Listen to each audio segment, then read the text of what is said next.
बरेली से अवैध इश्क में खूनी इंतकाम की एक कहानी सामने आई है। जब पति पत्नी घूमने निकले थे तभी पत्नी को पति की गर्लफ्रेंड नजर आई और तभी बीवी के जहन में एक ऐसी साजिश पनपी जिसका खुलासा हुआ तो पूरा इलाका सन्न रह गया।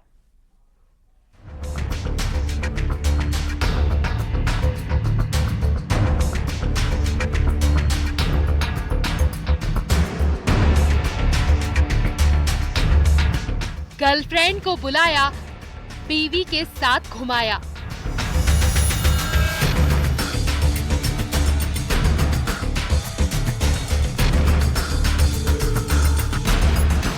फिर मोहब्बत के अरमानों का कत्ल।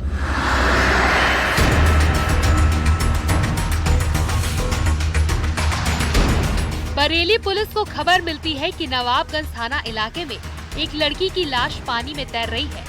लाश किसकी है, कैसे मौत हुई, इस बारे में इन्फॉर्मर ने कोई खबर नहीं दी।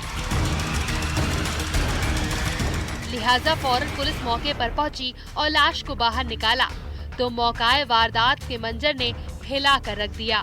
लड़की कल बरेली आई थी और उसको मोनू गुप्ता की औरत ने फोन करा था कि इस मिल जाओ हमें आगे।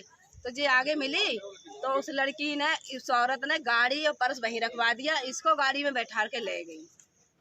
मोनू गुप्ता की पत्नी ले गई? हाँ, पत्नी ले गई थी। वहाँ के लोगों ने बताई कि पन्नी में लिपटा के यहाँ से ले गए, मगर उसी पे पुलिस ने कोई सुनवाई हमारी नहीं करी। कह रहे नहीं, हम ऐसे कैसे कर देंगे, हम तुम्हारी वीडियो बनाएंगे। कैसी कार्रवाई, आप बताओ ना, हमारी तो लड़की मार दी है। पुलिस ने पड़ताल शुरू की तो पहली ही नजर में मामला कत्ल का नजर आया। लड़की के गले पर धारदार हथियार के निशान थे, उसकी उंगलियां भी कटी थी। सवाल ये था कि कोई इतनी बेरहमी से लड़की को क्यों मारेगा। थाना हाफिजगंज में प्रातः 8:15 बजे करीब द्वारा दूरभाष सूचना प्राप्त हुई कि फैजुल्लापुर लिंक मार्ग पर पानी में सड़क के किनारे एक 23 वर्षीय युवती का शव पड़ा हुआ है। तत्काल पुलिस टीम मौके पर पहुंची है।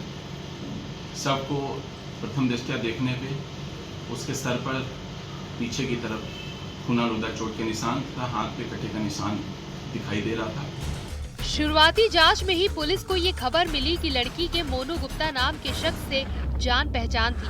दोनों के बीच 5 साल से दोस्ती थी, लेकिन सवाल ये था कि मोनू का लड़की से क्या नाता, तो इसका भी जवाब जल्द ही सामने आ गया।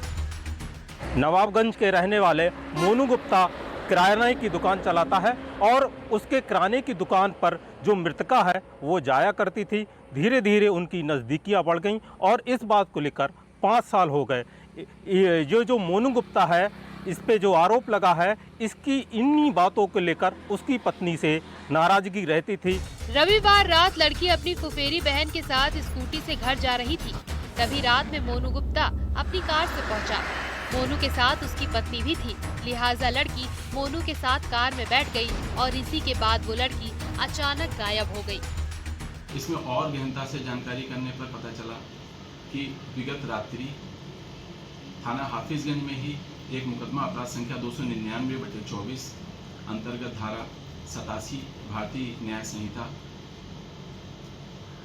मृतका के भाई के द्वारा मोनू गुप्ता तथा मोनू गुप्ता की पत्नी को नामजद करते हुए लिखाया गया है। इधर देर रात तक जब लड़की घर नहीं लौटी तो परिवार वालों को चिंता सताने लगी। उसका फोन भी लगातार बंद आ रहा था, लिहाजा फुफेरी बहन ने परिवार को सारा सच बता दिया।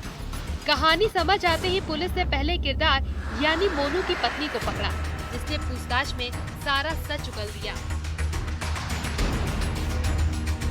मोनू की पत्नी ने 2 कहानियां बताई। पहली कि वो लड़की मोनू की गर्लफ्रेंड थी और दूसरी कि उसका कत्ल हो चुका है। बताए पते पर जब पुलिस पहुंची तो मंजर देख होश उड़ गए। लड़की के साथ क्रूरता की गई है और लड़की के जो उसकी गर्दन काटी गई थी और हाथ की उंगलियां काटी गई थी, कपड़े भी अस्त व्यस्त पड़े थे।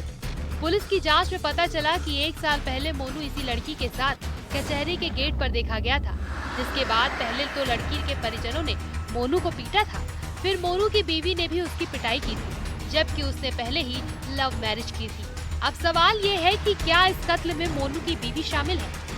मोनू गुप्ता तथा मोनू गुप्ता की पत्नी को नामजद करते हुए लिखाया गया है, जिसमें उन्होंने बहला फुसलाकर मृतका को ले जाने का आरोप लगाया है। इस समस्त पहलुओं को ध्यान में रख के विवेचना प्रचलित की गई है। सबको कब्जे में लेकर पंचायतनामा पोस्टमार्टम की कार्रवाई प्रचलित है।